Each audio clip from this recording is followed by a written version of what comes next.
Well, it's almost 11 a.m. on Sunday, and we got about 3 hours of showers this morning. Just rolled through around 5 a.m., and I swear it hit all of Massachusetts, Connecticut, Rhode Island after moving into New York. Parts of New York got pummeled. So, amazingly, we only got 1/10 of an inch, but that stuff got so crispy yesterday. I was not expecting that mowed stuff to get that dry, and also was not expecting the rain after all. So, I'm just delaying a bit, trying to let the ground dry out. It's become really hot and sunny and breezy. So I'm just moving the circus, getting things staged, and I'll go get that stuff tedded out. David's always been very patient and forgiving about hay quality because he's done it himself enough. And there have been times like this where we've gotten a shower and I start saying, okay, are we going to discount it? What do you want to do? And he'll say, you know what? Back when I was making it myself, I would have mowed and I would have had it gotten rained on and I'd still put it up and have to feed it anyway. So to a point, I'm certainly not going to saddle him with junk, but hopefully there's still quality left. So okay, gotta move on, see if we can turn this one around. Okay, getting to the middle field, on the way to the far field. Let's see how it looks and smells. It was pretty crispy when I tedded it out. Okay.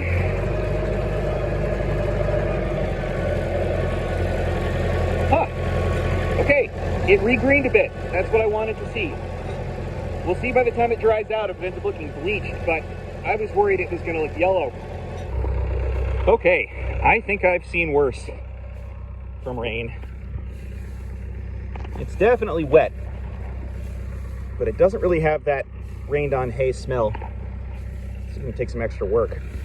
Oh boy, yeah, the underside is soaked. Soaked, but still green, which is what I wanted. Okay, I think this could have been worse.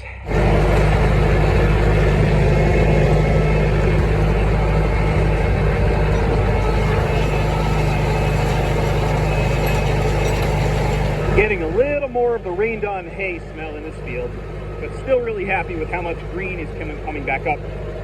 I think the sandy soil here definitely helped just for it to get drained out, along with going with a little higher stubble. And I still think tedding it out yesterday did a few things. I think it brought up green stuff to shield the dry stuff a little. But also, you know, the swaths my mower drops are pretty thick and, you know, kind of matted. And getting it all nice and fluffed up, I think would allow the rain to drain through the hay faster too. So I don't know. I mean, had I known it was going to pour, I probably wouldn't have tedded it last night. But I think I'm still glad I did.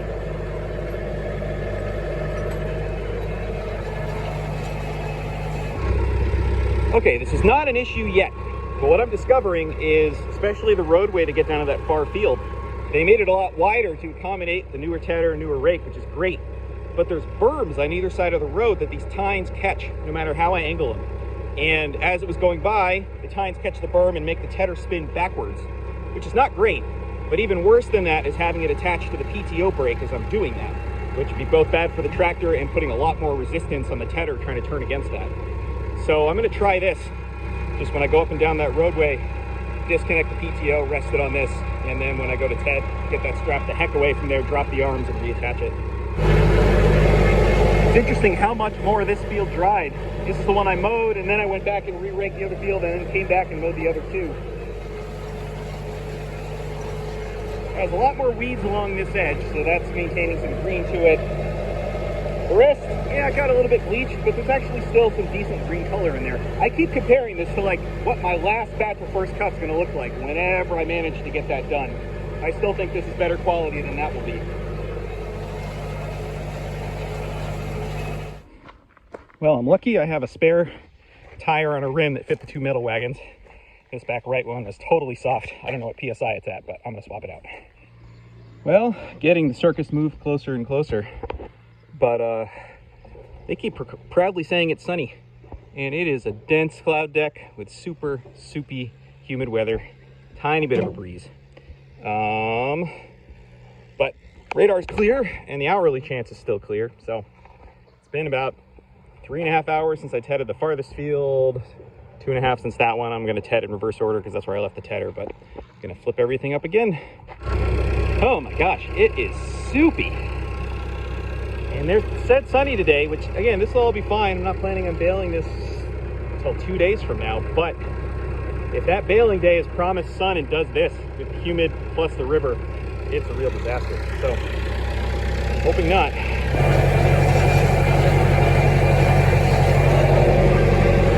Boy, if this stuff hasn't seen that rain, it could have been rakeable late today, I think, which is crazy.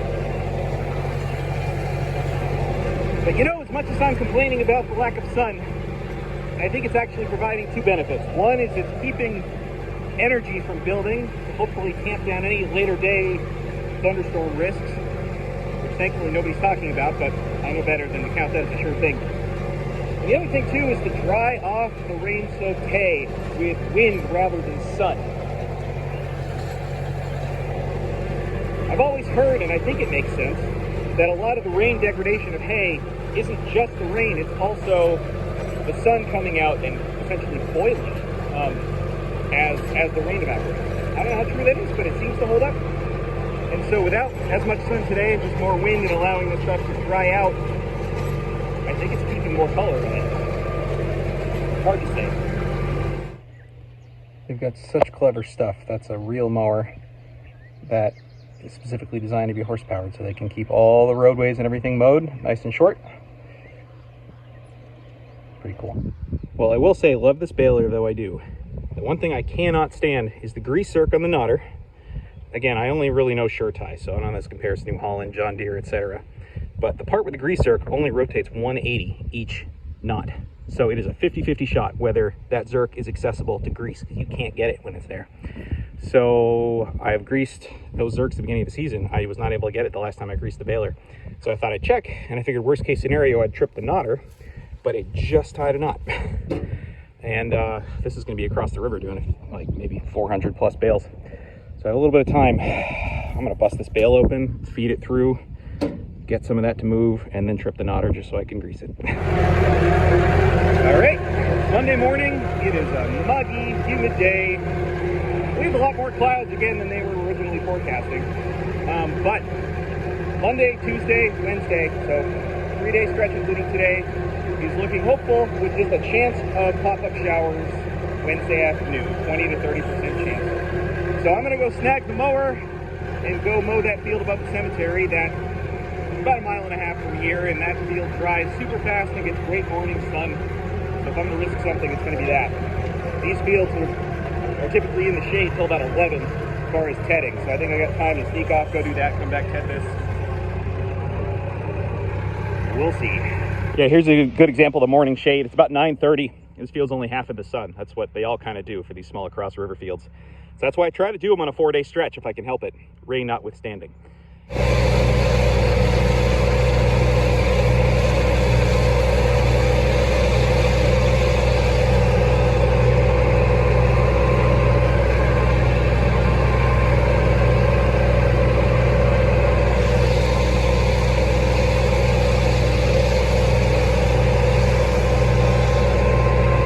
Down in just over 50 minutes. I started out slower just to deal with the slope and not beat the tractor up, but once I could start picking up and setting back down again, I kicked up the high one. There's a lot of perennial rye in this field. You can see the orchard grass really starting to check out already. Just a little early for that, being the 3rd week of June. I guess we're on 4th week. But lots of perennial rye, which dries really quickly, maintains its quality for a long time. So, see what kind of magic this field can do.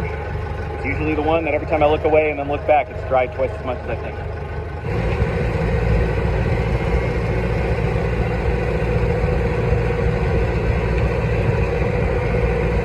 Well, here we are at the farther field. The dairy that's chopping is just over that ridge there. Yeah, there's still some kind of rain-soaked hay in the mix here, which the humid weather is not helping. So my goal is to have this be the last tedding for this stuff. Get it nice and up and aerated, but there's something about when hay even gets slightly rained on, the consistency changes, the tackiness changes, and you get these clumps that, you know, are not normally there in mostly dry hay, but then you got clumps of wet stuff, so it doesn't dry consistently. So I'm really hoping to just rely on the rotary rake after this, get this tedded up, let it bake for 3 hours or so, get it up with the rotary rake and aerated. The question is, I don't know if any of this is going to be ready today. It looks like it should be by sight, but by feel, you got that dampness.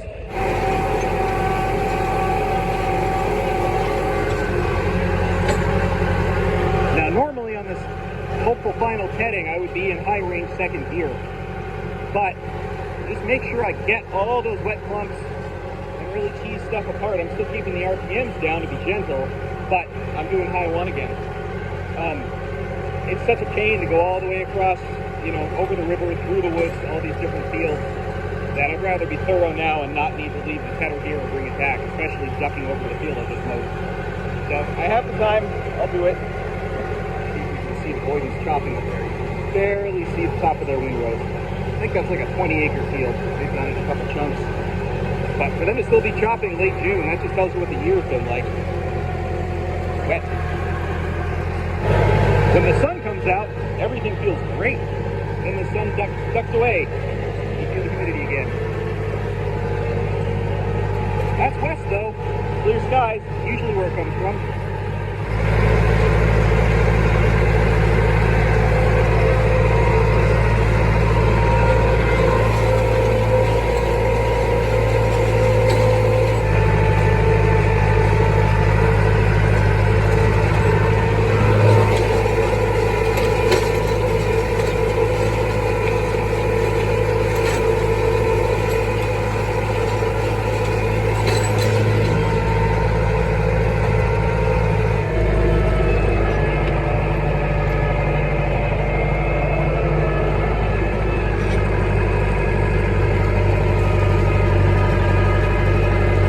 This stuff really dried with this sun, so I'm gonna go rake it. I'm gonna rake all 3 fields and come back and try baling this, I think.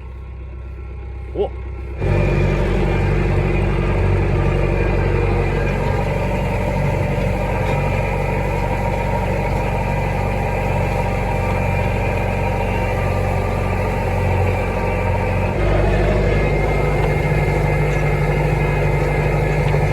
This field's ready to bale too.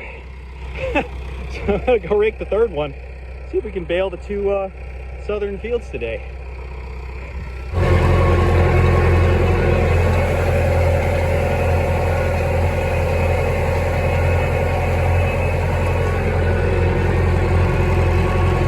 It's the first time for everything. Never actually daisy chained them before, just to get across the river and over to some flat fields. See if that works or if it's a mistake. Too hot to be trying new things. I don't know what I'm thinking.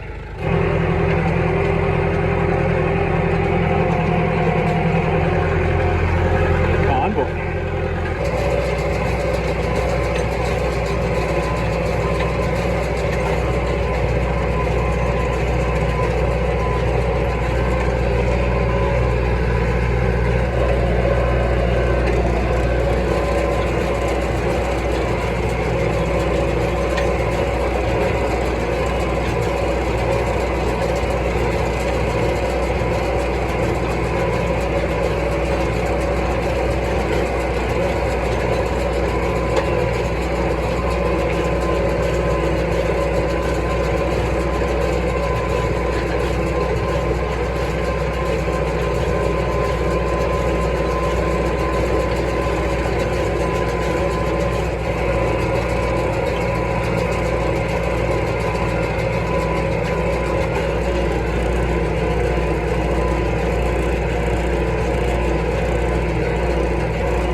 They fetch the wagons with the horses, but we're a day early on these 2 fields, and they didn't really have their logistics lined up. And I said, no worries, I can just pull them up this way.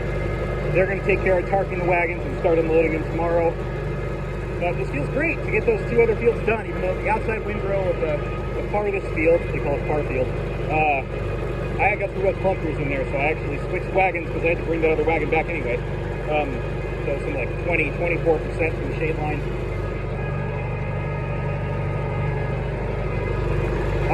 I don't know if the final count was 200, 250. I mean, those smaller fields, they don't quite perform as well as I hope sometimes. But we still get that other 2-acre field down there. So my estimate was like 4 or 450 between the 3 fields. It might be closer to 400.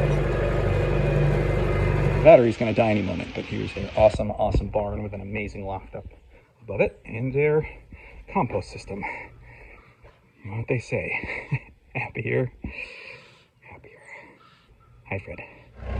Well, 9:30 the next morning, Tuesday, and I was not able to touch this field a second time, but it did its magic drying thing. I wonder what the understory's like. It's nice and dry down there, but wow. Even not much green in the understory, just some dampness. This really cooked yesterday. Honestly, I wish I could have tedded it a second time just to get more uniform dry down. The top looks a little bit bleached to me, but doing what we can this year. I'm sure once I ted it up, it'll look nice. So I'm gonna see if I ted this now and manage to sneak back here to rake it midday. Some of this, or most of it, all of it, might even be ready by the end of the day if we can get wagons freed up and some of the circus moved here in time to do it. Because they're talking about increased chances of pop-up showers or whatever tomorrow afternoon, which is when I was planning on trying to sneak this in. So we'll see what we can do.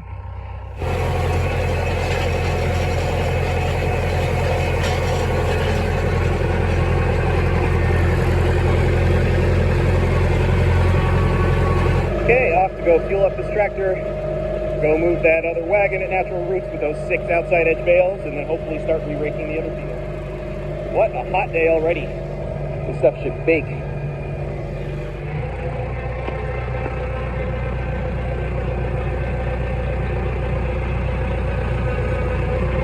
Okay, well, dropping one wagon down here, and so this is that, you know, the difficult shade lines. You've got that side, it's 10:30. Those outside windrows aren't going to be in the sun till about noon. And this whole half has been in the sun for hours. Yeah, top is nice and crispy. Well, you know, I'm running a little bit ahead of schedule. So I'm just going to sit here with the rake in the shade for a few minutes because I didn't stop moving yesterday. And I definitely paid for that by the end of the day. So it's 11:15, and I've only got one empty wagon here, and we're not going to fill them all the way because of the steep uphill with all the mud. So I really need to kind of wait for them to be actively unloading the other wagon, and they're working on all their harvesting for their first CSA pickup today. So they won't be able to unload till lunch. And this way it gives above the cemetery a little more time to rake. Hopefully be back here 1-ish. Yeah, this works. I can sit. Look at this.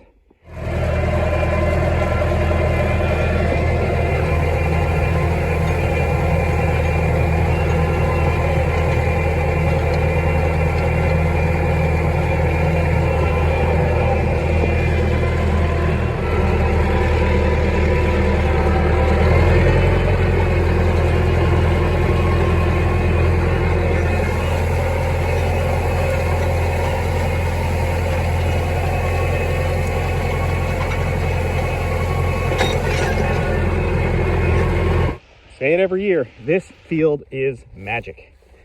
Perennial rye, I love it. But even the orchard grass, everything is just bone dry. Beautiful color to it. These stems have zero moisture. I've bit into several of them, no sap. So this is gonna cook for the next like 2 or 3 hours while I go Bale Natural Roots field. And then Doug, who's my hay mentor that I grew up working for, he's got his big, like 18-footer kicker rack empty. Called me up to see if I could use it. And so actually, he's gonna drop that off, hopefully for me to start with. Can fit a lot more on it. And that way Natural Roots doesn't have to rush to get me an empty wagon, and I don't have to rush to get it here. Okay, 1:15, we are game on here. This stuff feels great. I'm gonna save these outside ones for last, but they're now just fully cooking in the sun with dry ground. I'm hopeful they'll even get there. The rest of it should be great.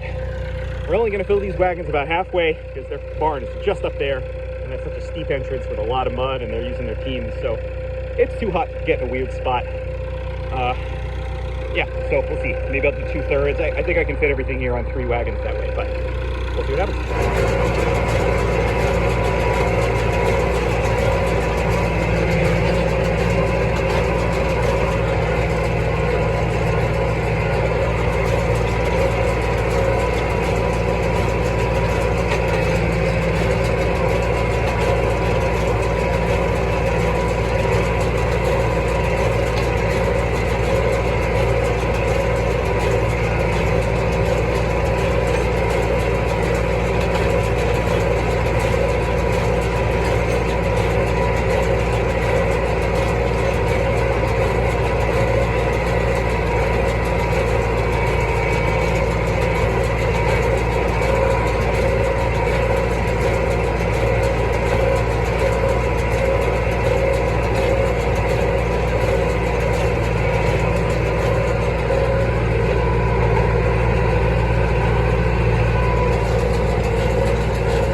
That's a nice 54. Let's see how that does with the upslope.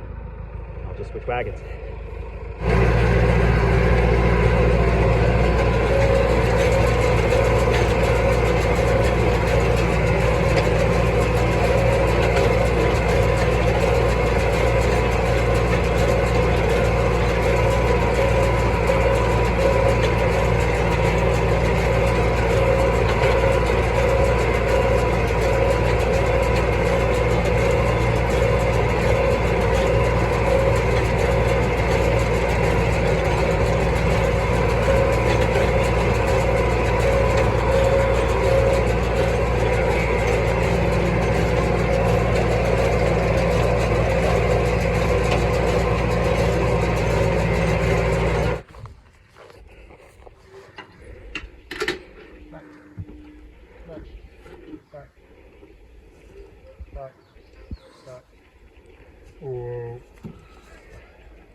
You've done this before.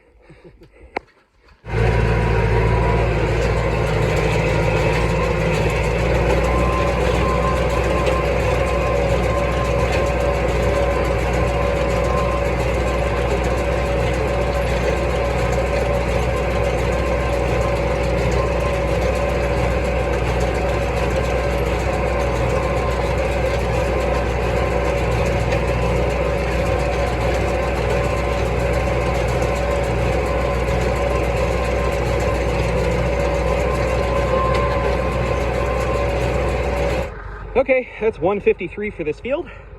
And that makes just about 350 for all of these cross river fields. I never expected to quite be at 100 an acre, so 350 for 5 acres, that's not the most efficient, but it helps them out a lot. And then we can knock out the big 6 acre field, which usually yields great. So it's barely 2 o'clock, I think. I'm gonna fold this up and head to the cemetery and see if that's ready. Oh gosh, well, I'm gonna get spoiled with the use of this thing. But that'll be nice. See how much I can fit on there. It's got a nice, well, lower center of gravity. I'm not going to pack it up too much on this hillside, but that might fit a heck of a lot more being in a 9x18. These feel great. They smell great. And look at me. I'm checking bales in the shade like a smart person. It says it's 96 today. Incredibly humid. Not a cloud in the sky. Whew.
Well, there's 110 on this wagon without breaking much of a sweat for the wagon. Yeah, mostly mindful of weight and tippiness on this hill, but that's pretty good.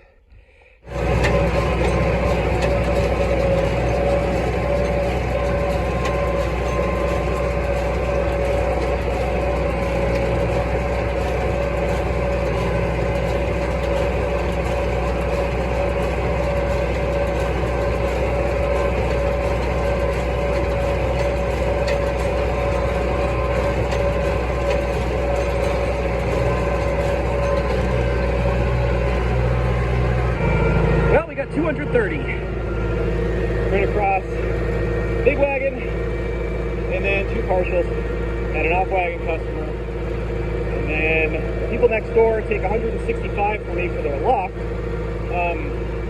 So the big wagon and 110 I'm going to park under cover and bring to them, These 55, we're going to put in their garage, and then I'll just coordinate with them a time to bring the elevator over and we'll put it all up. And then we've got another straggler, 38 bales or so, that I'm going to task people to go put in the barn while I bring that big wagon to Doug's. Oh man, I am cooked 2 days in a row. Well, here we are at Doug's place. This is where I grew up haying. Gotta go right through the woods to get to it. Got a nice big metal barn. Used to put up a lot more hay back in the day, we're still doing it. It's a pretty nice big open ball. You know, stores hay on the left, he's got a lot of stuff on the right. I think that as a pull-through, I bet 6 to 8 wagons could fit in there easily. So, maybe someday. But I want him to keep haying as long as he can and wants to.